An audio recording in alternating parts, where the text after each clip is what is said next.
Salam Jeda 3 menit. Saudara-saudariku, hari ini Minggu Biasa ke-24 tahun B/miring genap. Dalam Injil Markus 8 ayat 27 sampai dengan 35 dikisahkan tentang jawaban atas rahasia Mesias, tema pokok dalam teologi Injil Markus. Identitas Yesus adalah Mesias yang harus menanggung banyak penderitaan dan ditolak oleh imam-imam kepala, tua-tua bangsa Yahudi dan para ahli Taurat, lalu dibunuh. Bangkit sesudah 3 hari. Ayat 31. Yesus adalah Mesias yang harus menderita semuanya itu untuk masuk ke dalam kemuliaannya.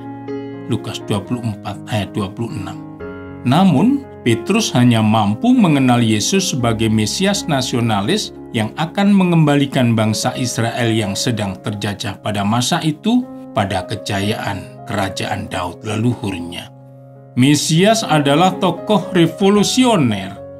Maka Petrus menegur Yesus untuk menghindari nasib tragis seperti itu. Justru karena pemahaman Mesias yang seperti itulah Yesus memarahi Petrus, katanya, "Enyahlah iblis, sebab engkau bukan memikirkan apa yang dipikirkan Allah, melainkan apa yang dipikirkan manusia." Teguran tersebut sangat keras, seperti perlakuan Yesus terhadap iblis yang menggodanya di padang gurun. Konsekuensi dari setiap pengikut Yesus sebagai Mesias yang menderita adalah keharusan untuk menyangkal diri, memikul salib, dan mengikutinya. Ayat 34. Bahkan jika nyawanya terancam karena menjadi pengikut Yesus, justru disitulah tanda nyata bukti tangguhan iman yang akan menghasilkan keselamatan. Ayat 35. Saudara puas dengan janji-janji seperti itu?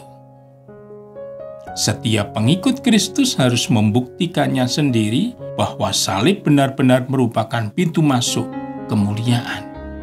Caranya, tidak hanya memahami misteri penderitaan Yesus sebagai Kristus Mesias tersalib, tetapi juga mohon karunia untuk ikut serta mengalami ekstase salibnya.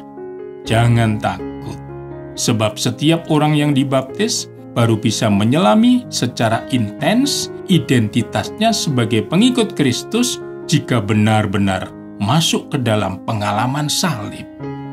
Dalam ekstase salib yang indah, setiap orang Kristen disucikan, sebab salib sejatinya adalah pengalaman silih paling optimal atas dosa kita.